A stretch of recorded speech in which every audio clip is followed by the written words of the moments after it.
ang ikatlong ulat sa bayan ni Pangulong Ferdinand Romualdez Marcos Jr. Thank you. Allow me to greet the former presidents who are with us here today, President Joseph Ejercito Estrada and President Gloria Macapagal Arroyo, Senate President Chis Escudero and the honorable members of the Senate, House Speaker Martin Romualdez and the honorable members of the House of Representatives, Chief Justice Alexander Gesmundo and the honorable justices of the Supreme Court, His Excellency, the Most Reverend Charles John Brown, and the esteemed members of the Diplomatic Corps, Executive Secretary Lucas Bersamin and the members of the Cabinet, of course, the First Lady Luis Araneta Marcos,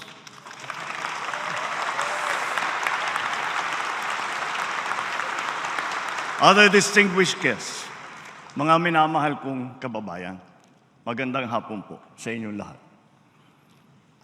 The hard lesson of this last year has made it very clear that whatever current data proudly bannering our country as among the best performing in Asia means nothing to a Filipino who is confronted by the price of rice at 45 to 65 pesos per kilo. Bagamat maganda ang mga statistikang ito, wala itong kabuluhan sa ating kababayan na hinaharap ang realidad na mataas ang presyo ng mga bilihin, lalo na ang pagkain, lalo't higit ng bigas. Totoo, puwersa ng merkado sa ating bansa at maging sa buong daigdig ang siyang nagdidikta ng presyo. Bunso dito, halimbawa, ng giyera, problema sa supply, at puwersa ng kalikasan tulad ng El Nino na naranasan din sa ibang bansa. Subalit, hindi na ito mahalagang alalahanin ng ating mga kababayang nabibigatan sa presyo ng bigas. Mahal kong mga kababayan, alam kong damang-dama ninyo ito. Hindi natin winawalang bahala ang inyong mga hinain at hirap na dinaranas. Sa kabila ng mga hamon ng ating kinakaharap, nasaksihan natin ang pinakamataas na ani ng palay sa bansa nitong nakalipas na taon. Pumalo ito sa lagpas 20 milyong tonelada, ang pinakamataas na ani mula noong 1987. Gayunpaman, ang ani na ito ay katumbas lamang ng 13 milyong tonelada ng bigas. Kulang pa rin ito para sa ating pangangailangan na 16 na milyong tonelada ng bigas, kung kaya't napipilitan tayong mag-angkat. Ngunit, lokal na produksyon pa rin ang ating mas bibigyan ng halaga. Kaya patuloy nating sinusuportahan ang sektor ng agrikultura upang mapabilis, mapadali at mapalakas ang produksyon mula sa pagpunla, pag-ani at paghuli hanggang sa pagbiyahe at pagbenta upang maiwasan din ang pagkasira ng mga produkto. Nitong nakalipas na taon, higit 100 milyong kilo ng mga sari-saring binhi, suwi at pataba nang ipinamahagi sa mga magsasaka. Namigay rin ang pamahalaan ng mahigit 300,000 inahin upang ito ay maparami. Para naman sa mga mangingisda, mahigit 500 milyong fingerlings at 3,000 mga bangka ang napamahagi. Nakakatulong din ang mga ginawa at inayos ng mga fish port at cold storage upang masuportahan ang kanilang industriya. Bukod pa sa mga ito, naroon din ang mga teknikal at pinansyal na tulong para sa dagdag na kaalaman sa mga makabagong pamamaraan at pagkukunan ng sapat na puhunan. Handa na rin ang pamahalaan na ilabas ang mga bakuna laban sa swine fever na magpapalakas sa mga alagang hayop at magbibigay ng garantiya sa mga magsasaka laban sa pagkalugi.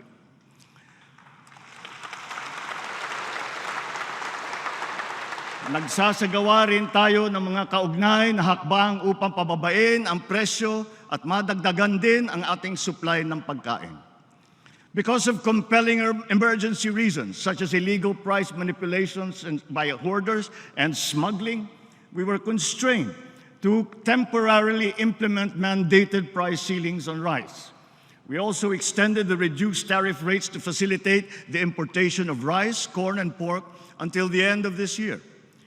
Tinitiyak ko sa ating mga magsasaka at sa buong sektor ng agrikultura na ang mga ito ay pawang panggipitang solusyon lamang. Sa reformang sakahan naman, tuloy pa rin ang ating programa at ang pamamahagi ng mga titulo sa ating mga magsasaka. Sa nakalipas na 2 taon, mahigit 130,000 titulo na ang ating naigawad sa mga benepisyaryo. Tuloy-tuloy din at pinabibilis pa natin ang pagkakahati-hati ng Collective Certificate of Land Ownership Award o yung CLOA para sa mga individual na benepisyaryo nito. Pinamamahagi na rin ang mga Certificate of Condonation kaugnay ng pagpapawalang bisa sa mahigit 57 bilyong piso utang na may 600,000 benepisyaryo.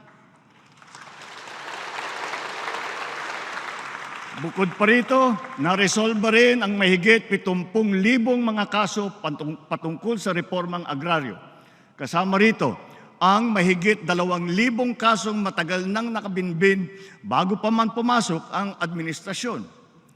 Through modernized customs procedures and heightened enforcement efforts, more than 2.7 billion pesos worth of smuggled agri-fisheries products have been seized, preventing them from entering the market and negatively influencing prices. Bilang leksyon, ang mga nasabat na kargamento ng bigas ay agad nating ipinapamahagi sa ating mga mahihirap na kababayan. Ganon din ang sasapitin ng lahat ng mga ipupuslit ng mga bigas. Ang ibang mga produkto naman ay ating sisirain o susunugin, bukod pa sa pagkakakulong sa mga mahuhuling mga salaryman. Soon, we will be implementing the pre-border technical verification and cross-border electronic invoicing of import commodities. This will send a strong message that we mean serious business. To reduce unnecessary business costs, local government units no longer collect fees and charges from motorists transporting goods and merchandise while passing through national roads. On the same principle, LGUs have been strongly urged to refrain from collecting similar fees for the use of local roads. Nagsilbing kaagapay ng taong bayan ang kadiwa sa panahon na mataas ang presyo ng pagkain. Dahil naging epektibo ito, ang mga kadiwa centers ay magpapatuloy pa. Katuwang ang mga lokal na pamahalaan, dinagdagan pa natin ang mga kadiwa sa iba't ibang panig ng bansa. Higit sa lahat, layunin nating gawin permanente rin at mas madalas pa ang pagdaraos ng mga kadiwa. Matapos ngayong taon, ang 1,200 kilometro ng mga farm-to-market roads sa buong bansa.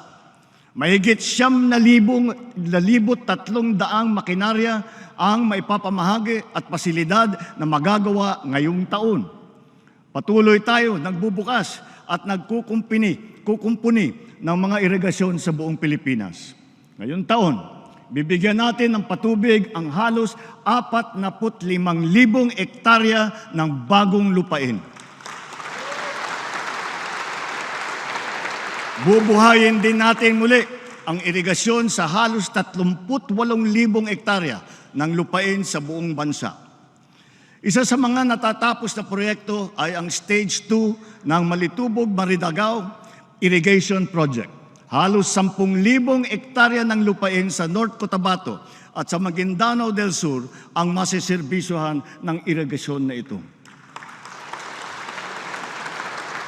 Ang ilan sa mga ginagawa nating irigasyon ngayon ay solar. Ibig sabihin, pinapatakbo ang mga ito ng haring araw, hindi nauubos at hindi nangangailangan ng paggamit ng krudo. Isang halimbawa ay ang kakabukas lamang na Kabaruan Solar-Powered Pump Irrigation Project sa Quirino, Isabela. Samantala, dahil sa Halaur River Multipurpose Project sa Iloilo, halos 32,000 hektarya ng lupain ang mabibigyan ng patubig. Patutunayan ng proyekto sa Halaur River ang pinalalawig na potensyal ng irigasyon. Hindi na lamang patubig sa sakahan ang kaya nitong gawin. Ito na rin ay magagamit sa pagkontrol ng baha, paglikha ng kuryente at pati na rin para sa turismo. Moving forward, irrigation dams will supplement all our other bulk water projects to ensure water security for our people, especially in the underserved areas. Matindi ang naging epekto ng dumaang El Nino, lalo na sa mga sakahan. Sa tinamong pinsala mula sa pagkasira ng mga pananim, nagkaroon ng proteksyon ang ating mga magsasaka sa pamamagitan ng ating binigay na crop insurance. Sa nakalipas na 2 taon, mahigit 9,000 piso halaga ang naging bayad pinsala para sa mga apektadong magsasaka at mangingisda. Ngunit, mainam na rin na nailunsad na maaga ang mga modernong paraan ng pagtatanim tulad ng low water use farming technologies. Sa ating nasimulan na proyektong Lawa at Binhi, isinasagawa na ang mga modernong imbakan ng tubig upang lalong maging handa at protektado ang ating mga magsasaka sa banta ng tagtuyot. As we can see in all the world, weather events are, as has been predicted, getting more extreme, such as torrential rains that instantly shift to scorching heat waves or vice versa. Our country's geographical location makes us highly vulnerable to the adverse effects of climate change. Precisely because of our inherent vulnerability, we are proactive advocates for heightened climate responsibility and justice on the global stage. To this end, we have secured a seat on the board of the Loss and Damage Fund. And further, the Philippines has also been selected as host country to that fund. This will require an enabling law from Congress to confer the legal personality and capacity to the board. This welcome development shall complement all our other climate adaptation and mitigation measures and give us a strong voice to access the needed financial assistance for climate-related initiatives and impacts. Gayunpaman, ang pinakamahalaga ay ang buong bansa ay matibay at laging handa sa nakakapinsalang mga sakuna. Nangunguna ang ating mga DRRM workers upang tiyakin ang ating malawakang paghahanda at ang ating pagiging mulat at listo sa anumang oras. Bilang pangunahing paghahanda, nagtatayo tayo ng mga mahalagang infrastruktura na magsisilbing proteksyon at sentro ng koordinasyon, lalo na sa aspeto ng paghahatid tulong. Within the past 2 years, almost 100 evacuation centers have already been built. While in January of this year, we started the operations of our Disaster Response Command Center, which shall serve as a central hub for the government's disaster response efforts. Ngayon, sa pagpihit ng panahon, ang hagupit ng La Nina at mga matinding pag-ulan naman ang ating binabantayan at pinaghahandaan. Mahigit 5,500 flood control project ang natapos na at marami pang iba ang kasalukuyang ginagawa sa buong bansa.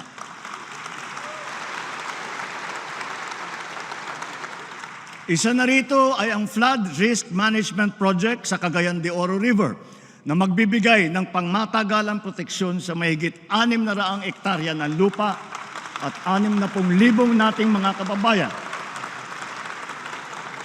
Isa pa ay ang proyekto sa Pampanga Bay na magsisilbing karagdagang lunas sa mga pagbabaha.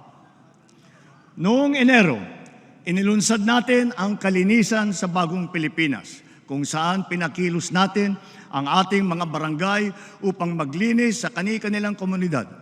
Sa 5 buwan lamang, mahigit 40,000 tonelada ng basura ang nakolekta ng mahigit 22,000 mga barangay sa buong bansa. Inaasahan ko ang tuloy-tuloy na suporta ng mga lokal na pamahalaan sa paglilinis ng ating pamayanan. Bilang halimbawa rin dito sa Maynila, nagsimula na ang malawakang pagtutulungan upang bigyang buhay muli ang Ilog Pasig.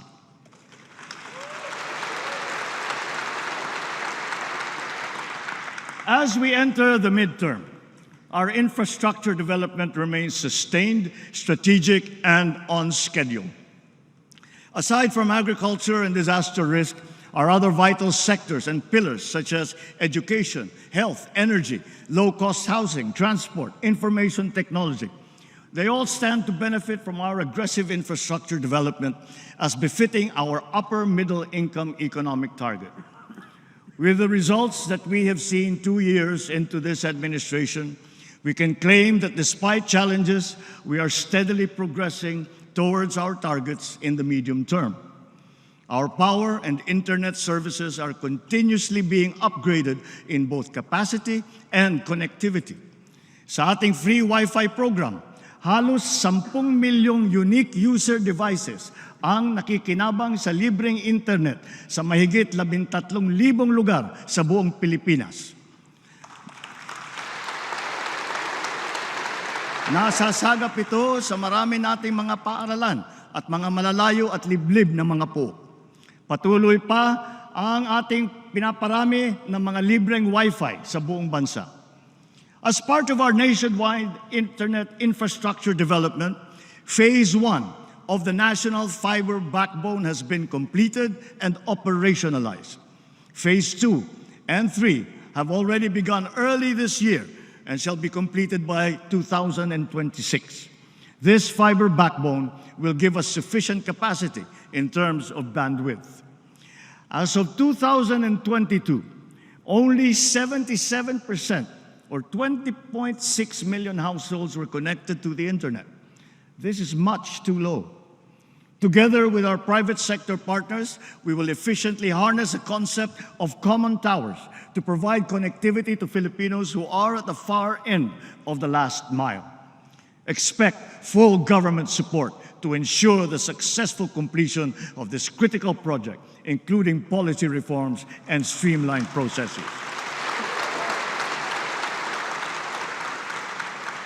Bigger and faster IT infrastructures require stronger and more impervious cyber defense. Our recently launched National Cybersecurity Plan lays down the blueprint for us to safeguard our systems against cyber attacks. With this said, I have directed the agencies concerned to ensure that the speed and quality of our IT development always mirrors the pace and trajectory of our economic aspirations. As energy projects get completed and new investments pour into this sector, we expect our nation's power supply to increase at a steady pace to meet our growing demand in the next few years. Nonetheless, we are continuously diagnosing and urgently addressing power shortages, as well as the systemic causes of blackouts in unserved and underserved areas. Nireremedyohan natin ang pangangailangan ng mga lugar na wala pang kuryente at madalas ma-brownout sa pamamagitan ng microgrid at off-grid systems at mga missionary small power utilities na sinusuportahan pa rin ng solar. Running through Bataan, Pampanga, and Bulacan, the newly inaugurated Mariveles-Hermosa-San Jose transmission line will further strengthen the reliability of the Luzon power grid. In the Visayas, all stages of the Cebu-Negros-Panay Backbone Project have likewise been completed. This project shall serve to stabilize the power situation in Western and Central Visayas and avert recurrences of power outages experienced in the past. Dahil sa proyektong ito, naiwasan ang blackout sa Panay Island noong Abril hanggang Hunyo sa kabila ng yellow at red alert sa region. And just last week, the Dumanhog-Corelia line of the Cebu-Bohol Interconnection Project was energized, enabling the transfer of power between Cebu and Bohol. With these systems currently operating at capacity, these major power lines shall contribute to the efficient power exchanges not only between Luzon and the Visayas, but also involving Mindanao. Energy sharing and transfers between, among, and within the three island groups have now been made possible with the energization last January of the Mindanao-Visayas interconnection.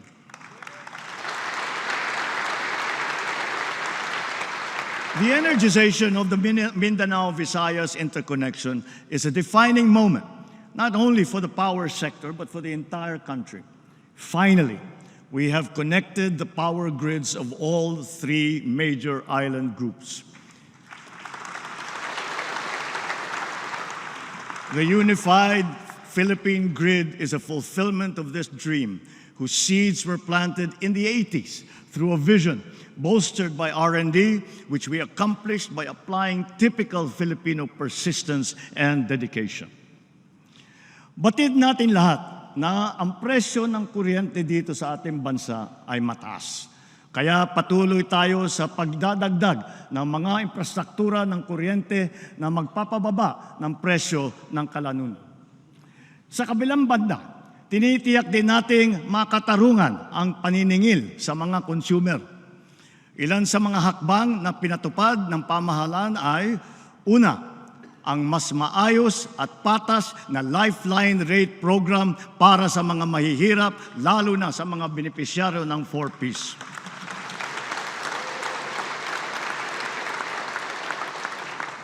Pangalawa, ang naging pangsamantalang pagsuspindi ng fit-all tariff sa ating electric bill.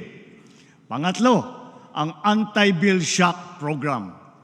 At pang-apat, ang naging pagsuspindi ng wholesale electricity spot market noong panahon na nag-red alert sa Luzon at Visayas grid. At ang panghuli, mga refund at pagpapatanggal ng mga sobrang singil sa consumer tulad ng franchise fee.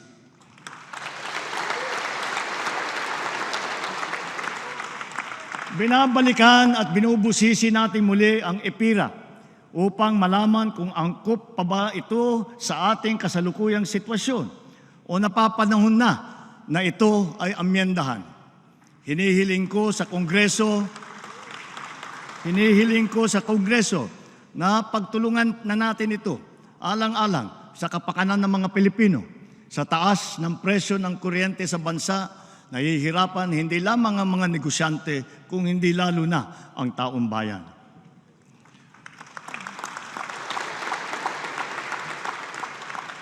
As of May this year, 12,000 kilometers worth of roads and more than 1,200 bridges have been built and upgraded across the country. Of note, we have provided a budget to upgrade 367 bridges and almost 1,600 kilometers of road along our country's longest thoroughfare, the Maharlika Highway from Luzon all the way to Mindanao. Moreover, significant segments of major expressways which are part of the Luzon Spine Expressway network have now been opened to the public. The SLEX connector and the Plaridel bypass will be fully completed by the end of this year.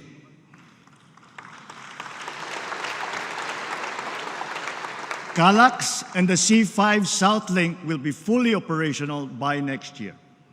Dahil sa mga mahalagang daan na ito, ang norte, gitnang Luzon, Maynila at katimugang Luzon ay lalo pa ngayon magiging mas konektado sa isa't isa. Under our Inter-Island Linkage Bridge Program, we expect two major bridges to be open to motorists this year. One is the Panguil Bay Bridge, touted as the longest water-spanning bridge in northern Mindanao. This bridge will connect Lanao del Norte to Misamis Occidental.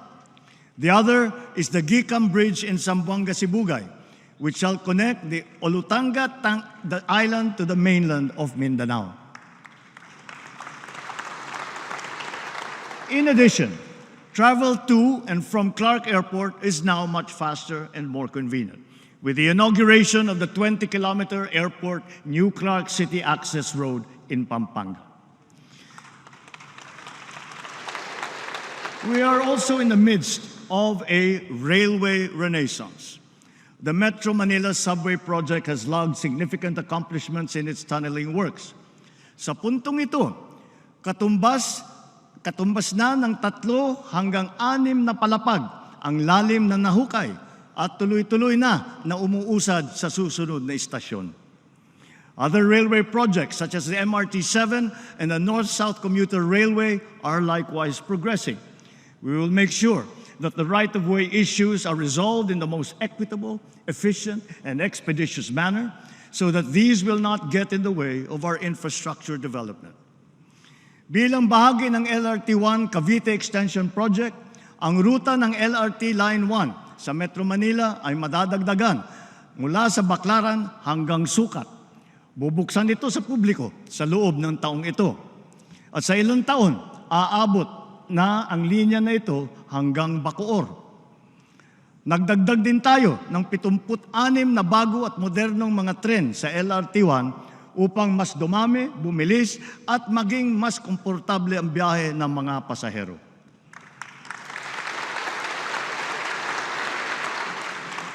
Kamakailan lamang, binuksan naman natin muli sa publiko ang PNR Bicol Line na may habang 100 kilometro mula Naga hanggang sa Legazpi. Gayon din, patuloy ang pagpaganda ng ating mga paliparan at ang ating mga daungan para sa ikaginahawa ng ating mga manlalakbay. Unang-una na rito ang paliparan ng Maynila. Sa pangangasiwa ng pribadong sektor, inaasahang gaganda ang itsura at serbisyo nito sa mga susunod na taon. Soon, it will be capable of accommodating 48 flights per hour, servicing our ever-increasing local and international flight routes, and catering to more than 62 million passengers every year. More than 70 airports and seaport development projects across the country have now been completed, and another 350 ongoing projects are set to be completed by the year 2028. Notably, the capacities of the passenger terminal buildings of the General Santos Airport and the Bicol International Airport have been expanded by 300 and 500%, now catering to 2,000 and 1,600 passengers respectively. Meanwhile, the Batangas Port PTB, our popular marine gateway to Mimaropa, the Visayas, and to Mindanao, can now accommodate 8,000 travelers at any given time. Thanks to Congress, the public-private partnership as a crucial funding mechanism for big-ticket projects is now institutionalized by the force of law.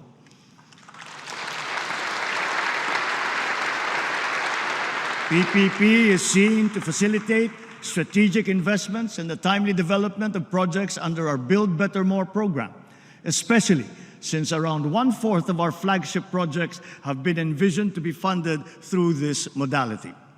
As a perfect example, the NAIA PPP will go down in our history, not only as among the largest and fastest approved PPPs, but one that has set the bar in terms of openness, transparency, and competitiveness of the process. Through this partnership, our foremost aerial gateway is now primed for a revitalization. Once considered as among the worst and most stressful airports in the world, it will soon be a world-class international airport that we can all be proud of.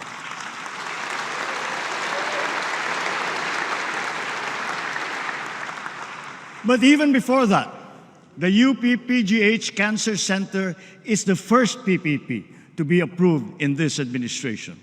Together with the Philippine Cancer Center of the DOH, which broke ground last March, these 2 specialty hospitals will soon join our nation's fight against cancer.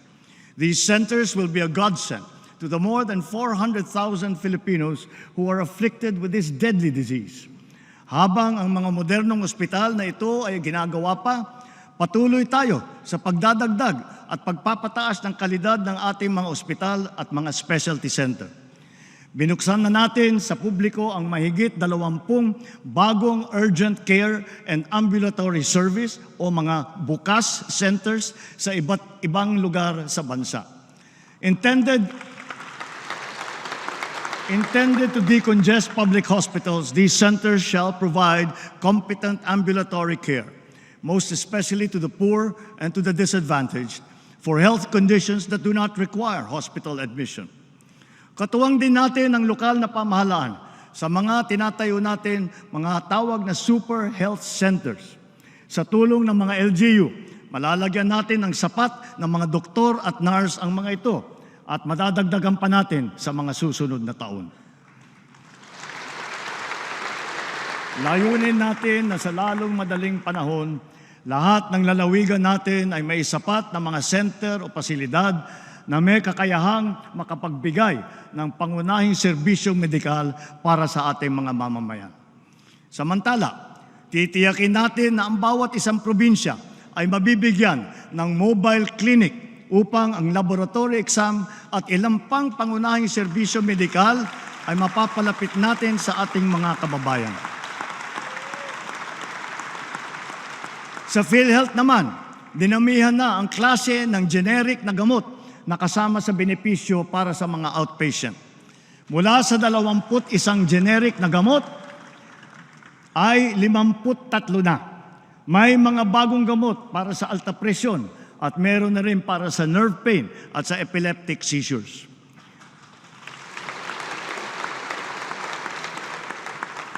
Bilang tugon sa dumaraming insidente at tumataas na presyo ng pagpagamot, itinaas na ng PhilHealth ng mahigit doble ang mga benepisyo para sa mga malulubhang karamdaman tulad ng acute stroke at pulmonya.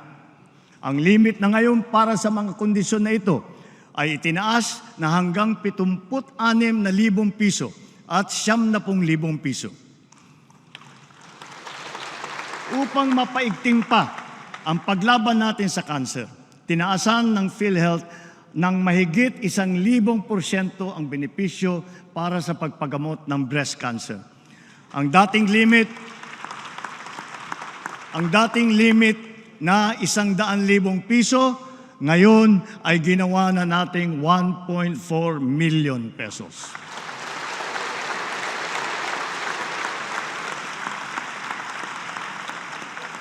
Ang benepisyo naman para sa colon cancer ay pinagbayor na rin.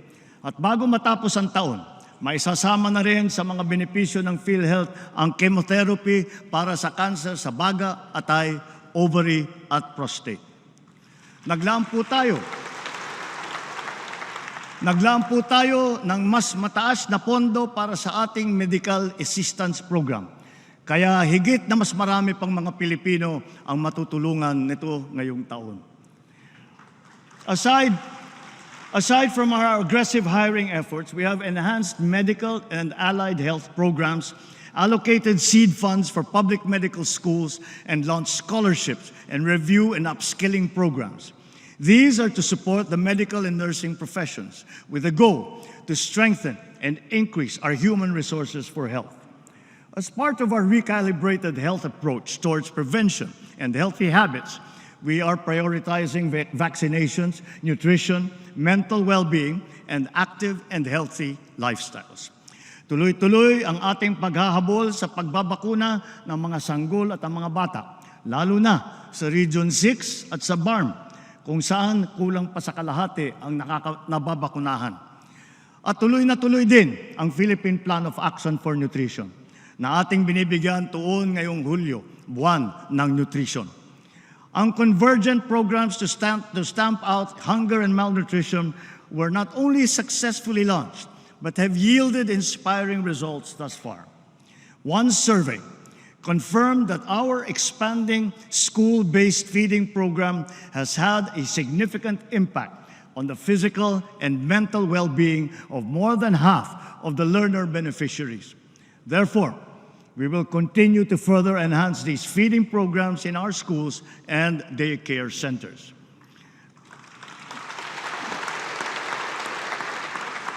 The recently launched Walang Gutom 2027 will now be fully rolled out from the initial 2,300 households, now all the way to 300,000 food-poor households across the country by the end of this year. But the program will go on until we feed the 1 million most food-poor families by 2027. An important component of our strategies to address malnutrition shall be the program for the first 1,000 days, or the first 2 years of a child's life.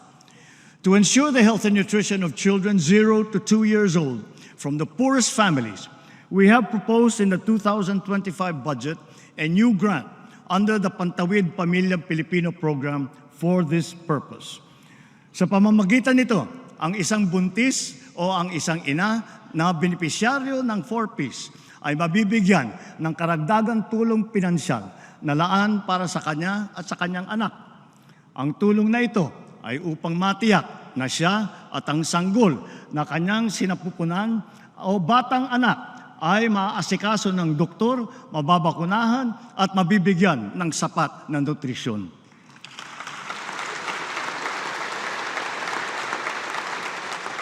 Closely related to these, the DOST has been continuously undertaking scientific research to develop nutritious food and drinks which can be integrated into the government's feeding program.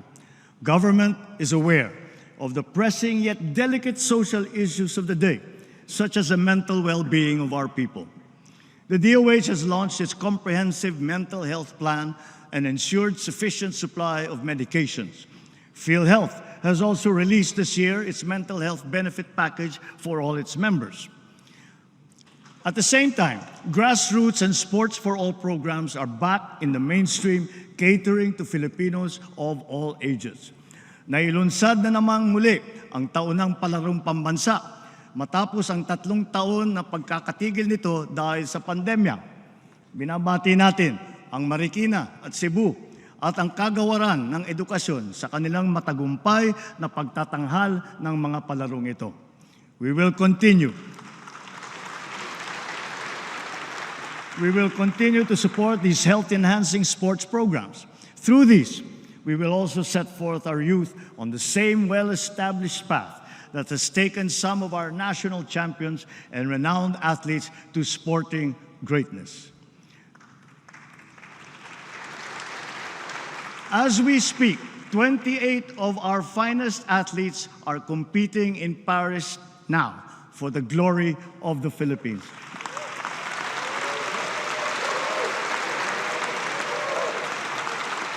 Let us wish them well and the best of luck.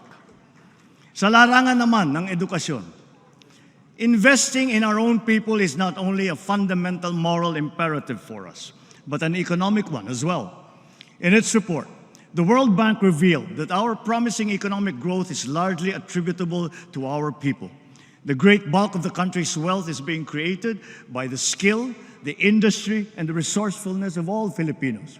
Ngunit, sadyang marami pang ibubuga ang Pinoy. We must harness the totality of the Filipinos' potential. Thus, for consecutive years, we have prioritized an increase in budget for the inclusive development of Filipinos, not just in food, nutrition, and health, but even more so in education and training. Recent assessments have revealed the poor reality that more than half of our grades 6, 10, and 12 students have failed to reach the ideal proficiency levels, faring low in information literacy, problem solving, and critical thinking skills. Therefore, our National Learning Recovery Program must proceed without the slightest disruption, especially in basic education.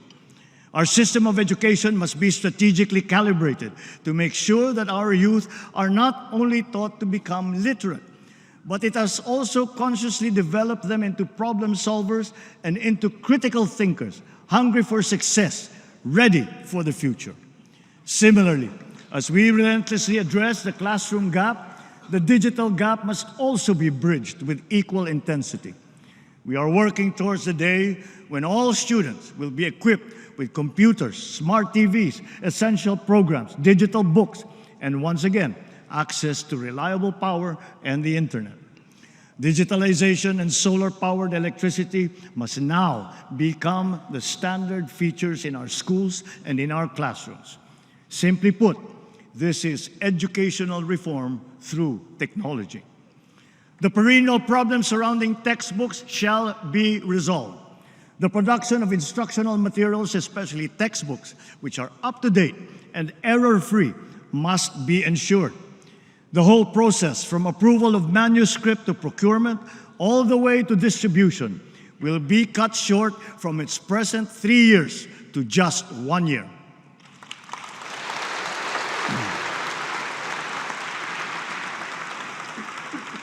Ito ngayon ang magiging hamon sa ating bagong kalihim, na tiyakin ang pagbangon at pagtaas ng kalidad ng edukasyon sa bansa sa lalong madaling panahon.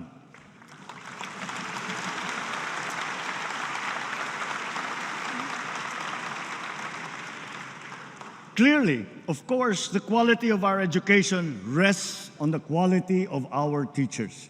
Every classroom that we build will be but an empty and lifeless structure without its moving force, the teacher. But our teachers are not just perfunctory figures in our schools. They are the very foundation of our educational system. And so, as we build and upgrade schools, so too must we uplift and upskill our teachers, whose competence and trademark Filipino patience, determination, and compassion will be at the core of our national learning recovery. Dinagdagan natin ang mga empleyado ng hahalili sa mga guro upang magampanan ang mga sari-saring gawain sa paaralan. Sa gayon, ang ating mga guro ay makakatutok ng mabuti sa kanilang propesyon na pagtuturo. Katuwang ang Kongreso na isabatas na ang Kabalikat sa Pagtuturo Act. Ito ay magbibigay sa mga guro nasa pampublikong paaralan ng taunang teaching allowance para pambili ng mga kagamitan sa pagtuturo at mga kaugnay na gastusin.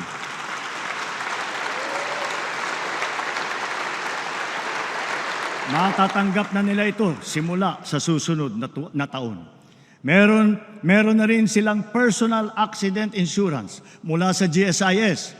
Makakapaghatid din ng dagdag na ginhawa ang Special Hardship Allowance para sa mga karagdagang public school teacher na masasaklaw nito na nakakaranas ng matinding hirap at panganib sa kanilang araw-araw na pagtatrabaho.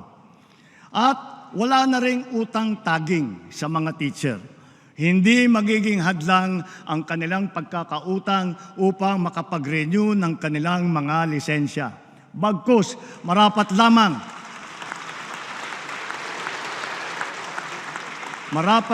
na sila ay payagan pa rin makapagturo nang sila ay makapaghanap buhay at merong kinikita. Of equal significance, we have allocated funds to finally implement the expanded career progression system for our public school teachers. This will promote professional development and career advancement within their ranks. This expanded system lays out two major career paths for our teachers to pursue: the teaching and the school administration tracks, each of which shall have ample career growth opportunities. With this system in place, we will accelerate the career growth of teachers. Sa sistemang ito, wala ng public school teacher ang magre-retire na teacher 1 lamang.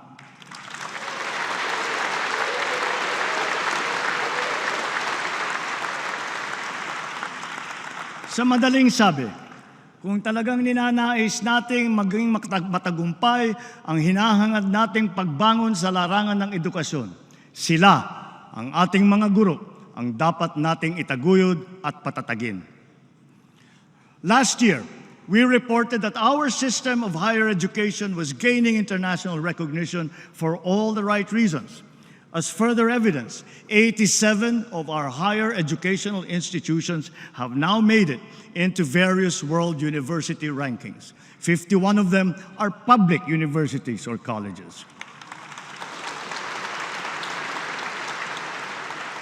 Also, we witnessed this past school year a significant rise in the enrollment rate in higher education, both in public and in private institutions. The same upward trend is likewise noted in technical vocational education and training, or TVET. Statistics do not lie. 8 out of 10 graduates of TVET ultimately land decent jobs. So with its high employability rate, TVET will definitely be instrumental in capacitating our people and in maintaining our employment rate at consistently high levels. Cognizant of its potential, the DepEd, CHED, DOLE, and TESDA have joined forces now to incorporate TVET in the senior high school curriculum to further boost the employability of our students. The Philippinovation and Balikhaing Pinoy programs have been launched, both drawing vast interest and inspiring key sectors and the public to generate solutions, to share ideas, and to drive innovation forward across the country. The IT and creative sectors are burgeoning industries, knowing no territorial bounds, and they hold great promise for our talented and hardworking people. This is the call of our times, and we are moving to answer that call. The schools will serve as a preeminent incubators of the innovative and creative energies of all Filipinos. Advanced learning systems and technologies in the areas of robotics, artificial intelligence, and the Internet of Things shall be made available in TVET Innovation Centers nationwide. Highly technical and professional level training courses will soon be launched, notably in cybersecurity and in the creative industries. Of our globally ranked HEIs, 63 have made it into the WURI Global Top 300 Innovative Universities. In the face of tough global competition, the Mabalacat City College in Pampanga was awarded the Technological or Digital Innovation of the Year. And for the second straight year, Samar State University topped the rankings for its digitally pioneering R&D project entries.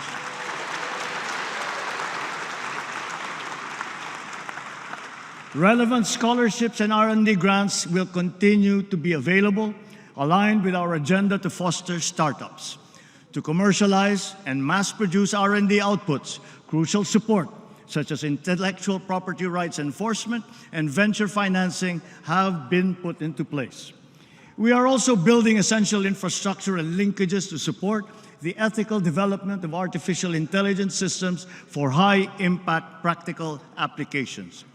Since the nation's foray into space technology, our satellites in space have generated more than 51,000 maps, images, and spaceborne data for various purposes. These now provide us with vital information that guides our country's stratagems and decision-making in agricultural development, urban planning, and environmental management, including the strengthening of our maritime domain awareness, to name but a few examples. Along with these discoveries, we are likewise in awe of our countrymen who have carved out their niche as pioneering space scientists and engineers in this emergent field, in collaboration with local space technology companies that provide an additional impetus. As we speak, 16 of our space engineers are in the United Kingdom, resuming work on the development of the Multispectral Unit for Land Assessment, or the MULA satellite. Once completed, the MULA satellite will be our largest Earth observation satellite to be launched into space so far.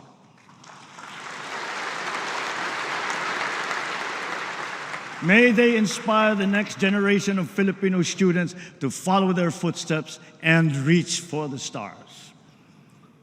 Sa ating mga trabahador, our employment rate has increased to 95.9%.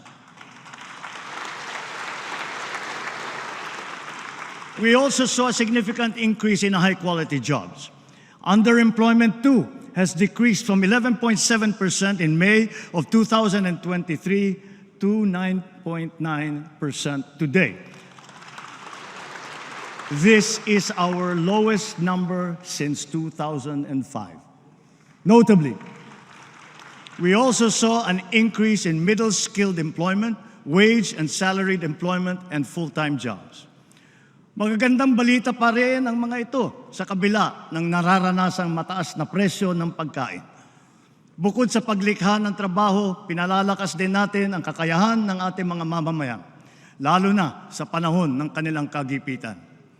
Our adaptive and responsive social protection programs assist our countrymen in times of dire need, reaching those in geographically isolated and disadvantaged areas. More importantly, these programs seek to develop their productive potential and bridge their capacities towards self-sufficiency. With a noble aim of breaking the cycle of poverty across the country, the Pantawid Pamilyang Pilipino program has not only consistently accomplished its annual targets, it has also proven its efficacy over the years. Mula nung nakaraang SONA, mahigit 420,000 pamilya ang nag-graduate sa programa. Ibig sabihin, sa tulong ng 4Ps, mas gumanda na ang kanilang kalagayan at kakayahang makipagsapalaran sa laban ng buhay. Sa katunayan, mahigit 4,000 graduate ng 4Ps ay nasa hanay na ngayon ng mga lisensyadong guro. At hindi lamang yun, 35 sa mga top-notcher ng sari-saring mga board exam na idinaos nitong nakalipas na 2 taon ay nagmula sa mga pamilya na benepisyaryo ng 4Ps. Ilan sa kanila ay si Teacher Kane Jevy Cervantes ng Davao Oriental na nakakuha ng number 1 sa licensure examination for professional teachers. Isa rin si Engineer Alexis Alegado na nanguna sa Civil Engineering Board exam noong Abril ng nakalipas na taon.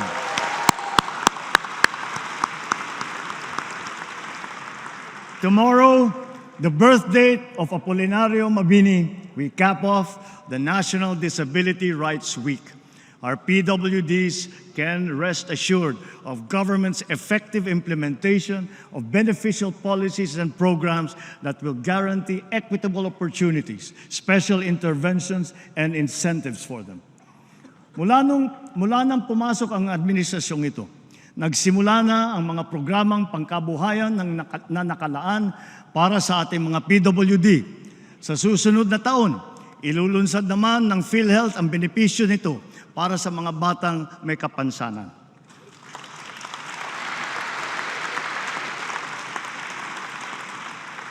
Halos dinoble na rin ang diskwento na ibinibigay sa mga PWD at sa mga senior citizen na tulad ninyo para sa mga basic necessities at prime commodities.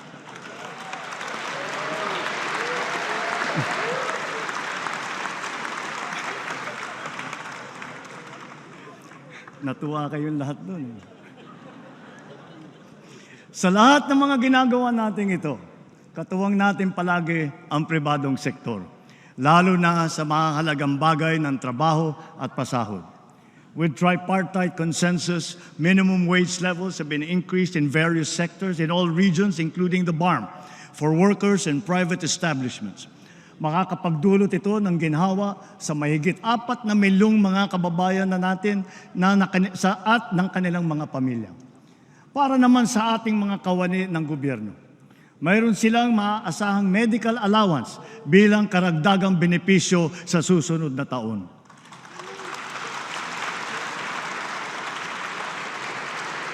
At hindi lamang iyon, meron ding napipintong aumento sa sweldo na makukuha nila sa 4 na tranche. Naglaan na po tayo ng pondo para dito simula sa taong ito at sa mga susunod na taon.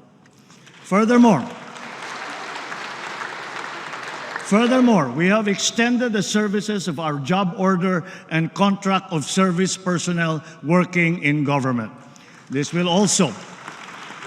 will also afford them ample opportunity to work on their civil service eligibilities while gaining additional relevant experience and training to upgrade their employment qualifications.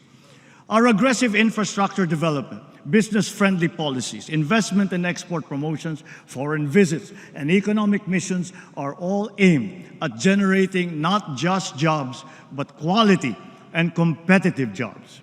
A substantial number of investment pledges have already commenced operations, with many more at various stages of development. Sa bilang natin, bukod sa malalaking kita para sa bansa, makakalikha ang mga ito ng mahigit 200,000 trabaho para sa ating mga kababayan.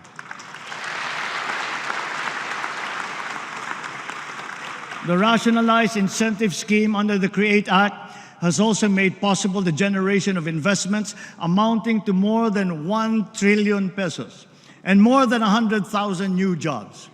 This promising state of affairs is now beckoning us to create more through the passage of the Create More Act. Conscious efforts to improve the ease of doing business and delivering government services through digitalization, integration, and streamlining of processes have produced their intended multiplier effects. Cost savings from operations have translated to higher revenues and to more speedy transactions. These have effectively addressed the fragmented, overlapping, and time-consuming procedures that have hindered optimal productivity by government. Attributable to these transformative reforms, government services are becoming more efficient. More and more systems are now digital and cashless, assimilating individuals, MSMEs, even agricultural workers. These have expedited transactions and commercial exchanges and promoted the convenience of all parties concerned. Ang Paling QR ay isa sa mga programang unti-unting lumalakas, ang hatak sa publiko at dumarami ang gumagamit. Bolstering our Cybercrime Prevention Act, the recently passed Anti-Financial Account Scamming Act will further protect the public by heightening the responsibility and security systems of banks and financial institutions and imposing high criminal liabilities on social engineering schemes and money mules. Job placement also has seen significant progress, especially through our Public Employment Service Offices, or PESOs, nationwide. PESOs have harnessed IT capabilities and improved labor-industry coordination. Collectively, they boast a job placement success rate of 98%.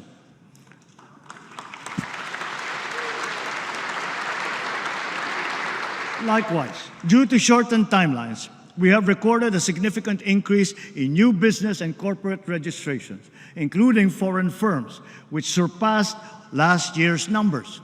The observed choke points in our food supply chains and in the logistics sectors are now being removed. And at the same time, the identified gaps are being filled in to make them efficient, interconnected, and seamless, saving precious time and cost. The approval of energy projects is moving towards complete virtual integration of its required procedures. The expedited processing of our infrastructure flagship projects under the Build Better More program shall also follow suit. Our digital infrastructure was substantially strengthened courtesy of common towers that more than tripled in number since last year, owing to streamlining of permitting requirements. Air transport and tourism have been made more convenient because of the shift to paperless immigration and customs forms, thanks to the e-travel system. And soon, the piloted e-gates will be standard fixtures at airports to further facilitate ease of mobility during departures and arrivals. And with all this said, the implementation of the Philippine e-visa will be next in our digital transformation agenda.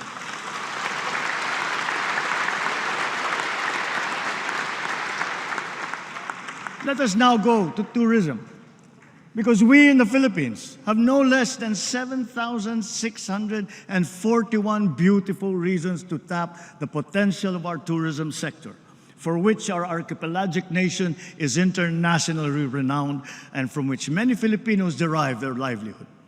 While a resurgence in this all-important sector is being observed, pre-pandemic data present to us a great challenge that we must surpass. It is a challenge that is well within our grasp. Our infrastructure and digital reforms through development of tourism sites and the enhancement of the overall tourist experience are all calculated to boost the productivity of the tourism sector. While doing so, we shall interpose the wholesome and hospitable Filipino brand in all the key tourism touchpoints, from tourist arrival all the way to departure. But the tourism challenge has already evolved and now requires a multifaceted strategy. The focus now is on experiential tourism. Food, culture, heritage, the arts, education, halal, Islamic traditions, dive, cruise, farm and ecotourism, even sports, have now become potent subjects and products of a nation's tourism. This is an imperative, and that we must elevate and expand our understanding of the one town, one product, or OTOP concept. It must not inhibit, but rather it must inspire. We must not rest content to have just one.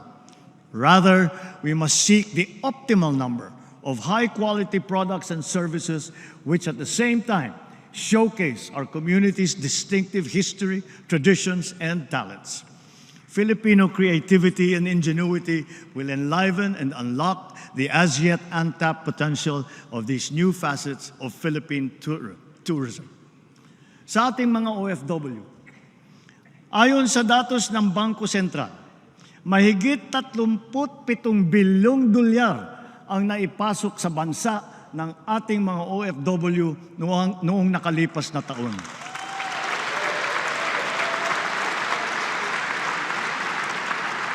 Sadyang napakalaking tulong nito sa ating bumabangon na ekonomiya.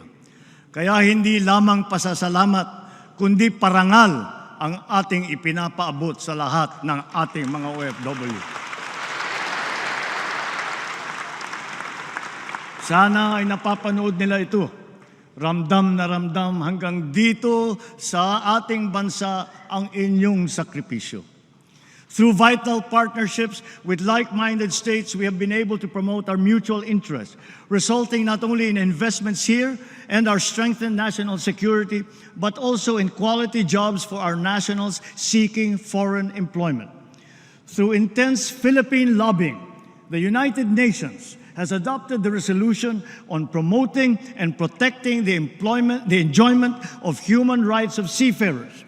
This will ensure their safe and decent living and working conditions at sea, a human rights imperative.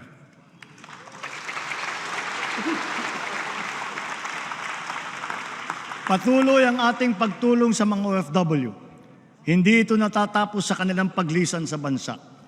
Karagdagang mga espesyal na pasilidad at serbisyo ang ating binuksan para sa kanila, tulad ng OFW Lounge sa NAIA at Seafarers Hub sa Maynila. Ang mga OFW natin na naapektuhan ng sari-saring mga kaguluhan tulad sa Israel, sa Gaza, sa Sudan, Lebanon at Yemen ay natulungan natin at naiuwi ng ligtas sa bansa.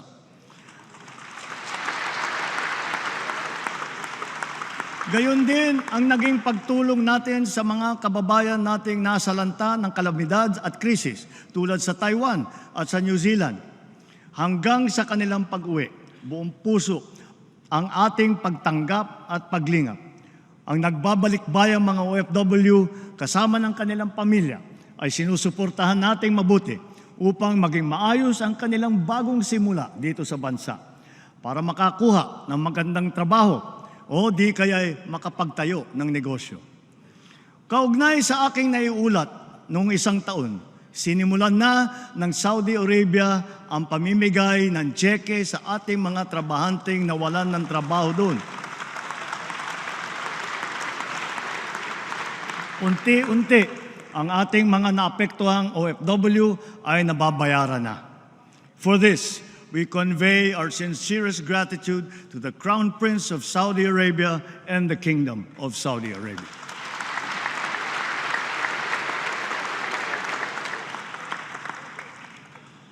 Lessons from history and current events teach us that peace and order is an essential ingredient of genuine prosperity and social development. This is the path that we choose to take. Despite difficulties, despite our diversity and differences as a people, we are joined together by a unique history and have constantly invested our energies and resources in strengthening the pillars of peace. Our police, military, and Coast Guard undergo continuous capacity building and asset upgrading so that they are better able to preserve the peace and defend our territory. We have noted an overall decrease in crime rate and an improvement in crime solution efficiency. But this is not enough.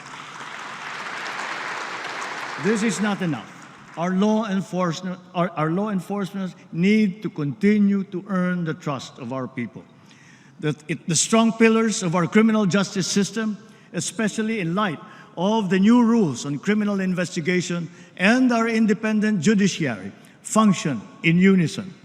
In tandem with the justice system, COA's audit mechanism works in harmony with our transparency, streamlining, and open government initiatives. All in all, these successfully foster a culture of accountability that curbs corruption in government. With the newly enacted Republic Act number 12009 that I signed just last Saturday, government procurement will be modern and innovative, more streamlined and efficient, and truly at par with global best practices. We sincerely thank Congress for its timely and decisive action in amending the 20-year-old law. We have come a long way in our quest for a lasting and inclusive peace. No guerrilla fronts remain active across our country today. Only 7 weakened groups remain to be dismantled, and they are the subject of focused operations. But along with the assertion of government might, we also offer peace, community development, and reintegration programs for those who have returned to the fold of the law. Through a comprehensive and transformative approach, we have rebuilt not only lives, but also conflict-affected communities. The implementation of peace agreements is now in its concluding phase. Former combatants now live peaceful and productive lives in their respective communities. Some of our former rebels are now absorbed into the AFP, serving in the defense of the Republic, while others are now part of the PNP BARM. Government will honor and fully comply with its remaining deliverables and commitments under these agreements.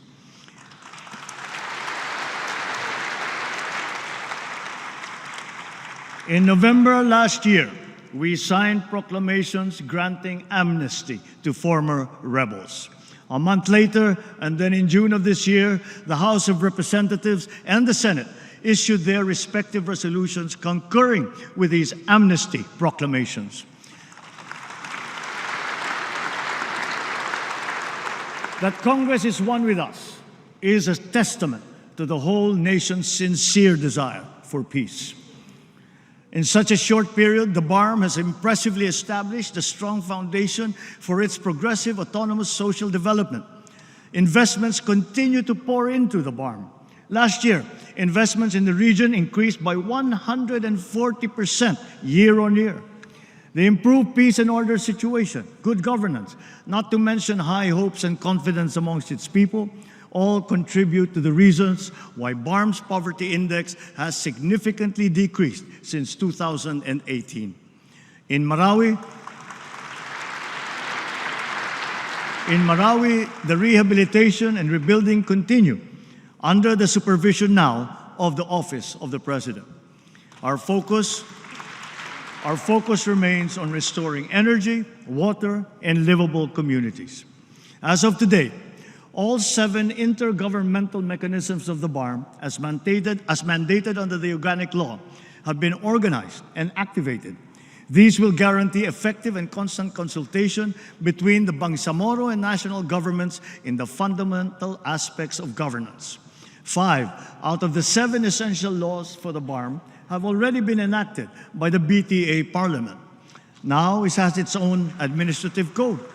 It has its own local government code, its own election code, and those for education and the civil service as well. So with these inspiring developments, the BARM appears primed and ready for its regular elections, the first ones that they will have in the coming year.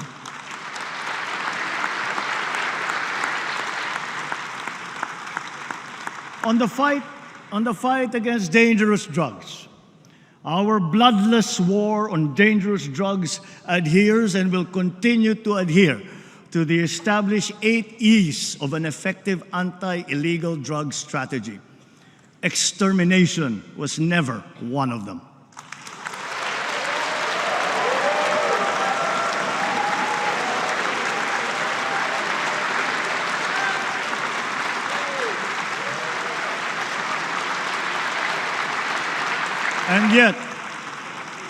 And yet, in more than 71,500 operations, it has resulted in the seizure of more than 44 billion pesos worth of illegal drugs and the arrest of more than 97,000 drug personalities. More than 6,000 of those arrested were high-value targets. 440 of them were government employees, of whom 42 were uniformed personnel. 77 were elected officials.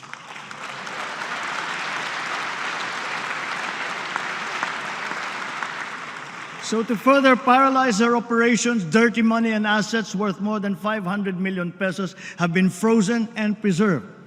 With strong case buildup and efficient prosecution, the drug conviction rate is at a high of 79%.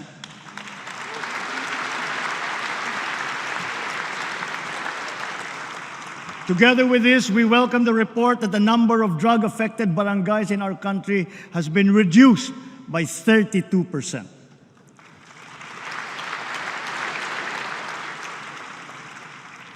In our international relations, we have faced challenges to our territorial sovereignty, and we will assert our rights and interests in the same fair and pacific way that we have always done.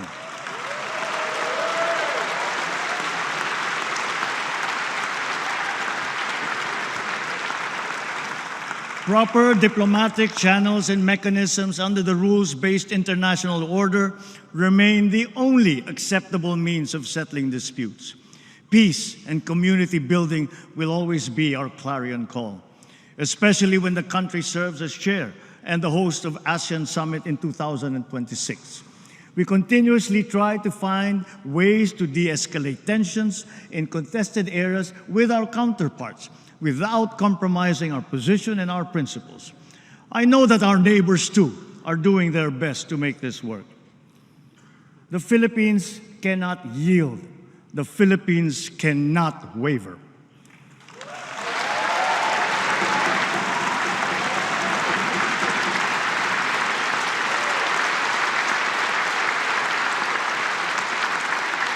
We are now more conscious as a people and strategic in heightening our aerial and maritime domain awareness. We are continuing to strengthen our defensive posture, both through developing self-reliance and through partnerships with like-minded states. Ang West Philippine Sea ay hindi kathang-isip natin lamang. Ito ay atin. Ito ay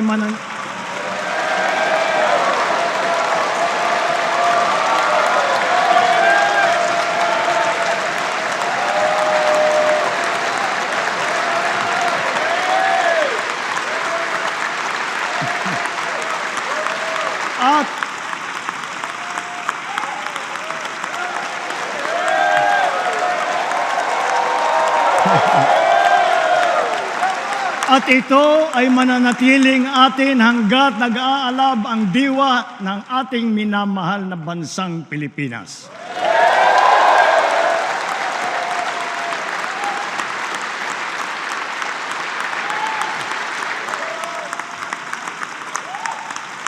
Pagtitibayin at palalaguin natin ang kamalayan at kaalaman ng buong bansa at titiyakin na maipapasa natin ito sa kabataan at ating susunod na mga salinlahi. Laws on our maritime zones and archipelagic sea lanes make sure that this intergenerational mandate, this duty, will firmly take root in the hearts and minds of all our people. Sa buong sandatang lakas, sa Coast Guard, sa ating mga mangingisda sa West Philippine Sea. Tagapin po ninyo ang taus-pusong pasasalamat ng buong bansa dahil sa inyong ginagawang pagmamatyag at sakripisyo.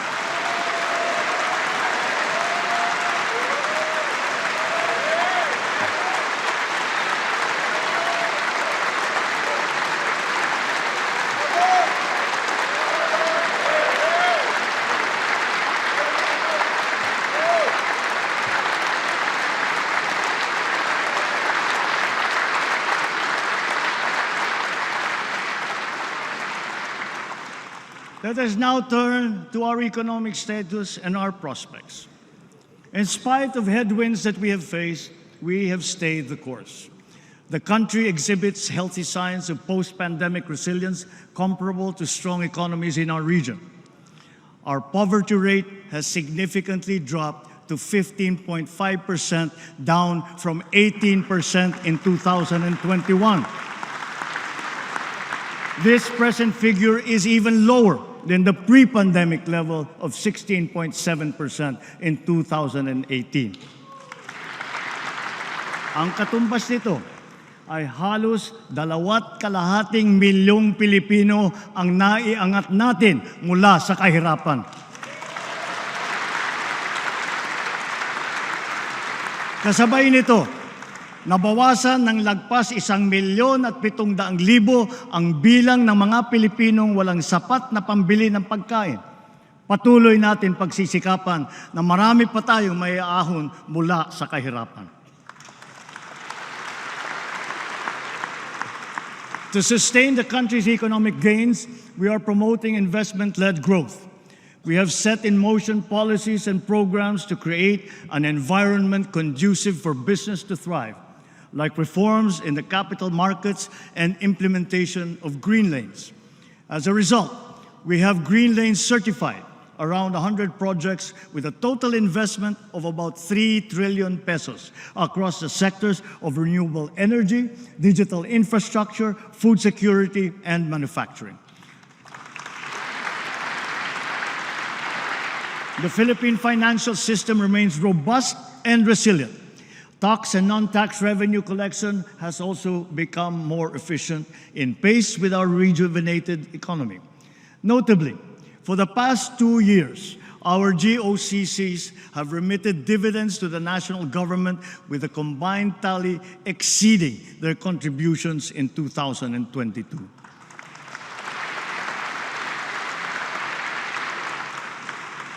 To build on these, and guided by strong fiscal discipline, our proposed government budget for this year was crafted with utmost care, diligence, and meticulous attention.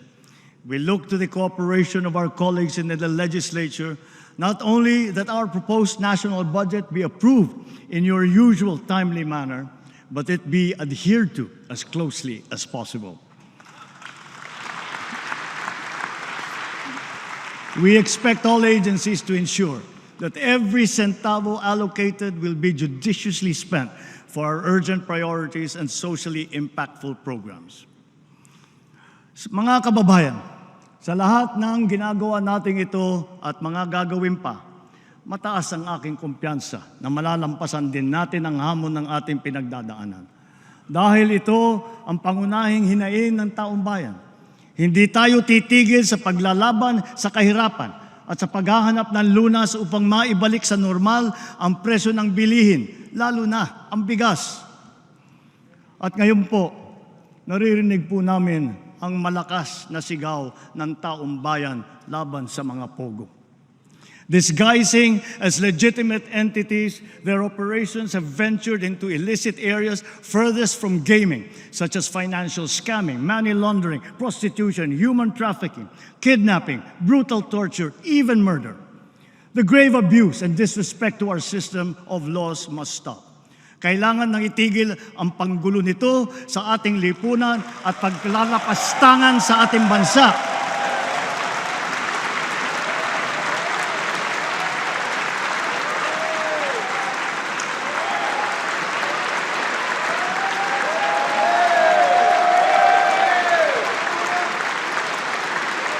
Effective today, all pogos are banned.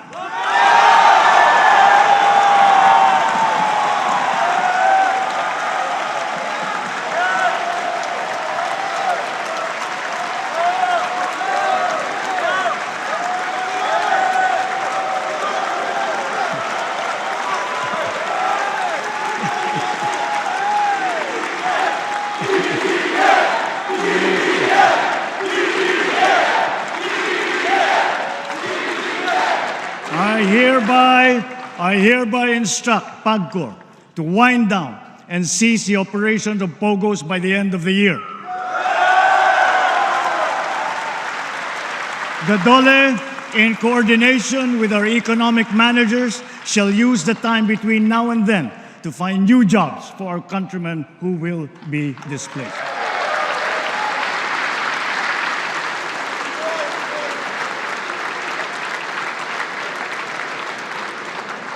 This will solve many of the problems that we are encountering.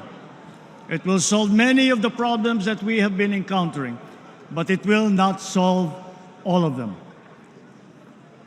To solve all the problems that we have been suffering under, all officials, law enforcers, workers in government, and most of all, the citizenry, must always be vigilant, principled, and think of the health of the nation. So, ladies and gentlemen, let me end by recalling the words of a great man.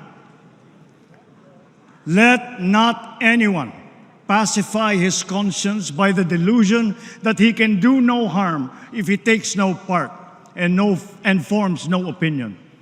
Bad men need nothing more to compass their ends than that good men should look on and do nothing. He is not a good man.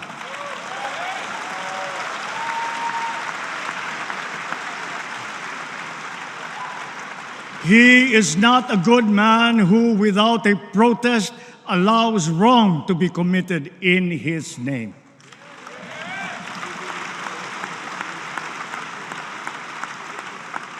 Mga minamahal kong kababayan, lagi po nating labanan ang mali at ang masama. Lagi po nating ipaglaban ang tama at ang mabuti. Lagi po nating mahalin ang Pilipinas. Lagi po nating mahalin ang Pilipino. Mabuhay po kayo at mabuhay ang bagong Pilipinas. Maraming salamat po.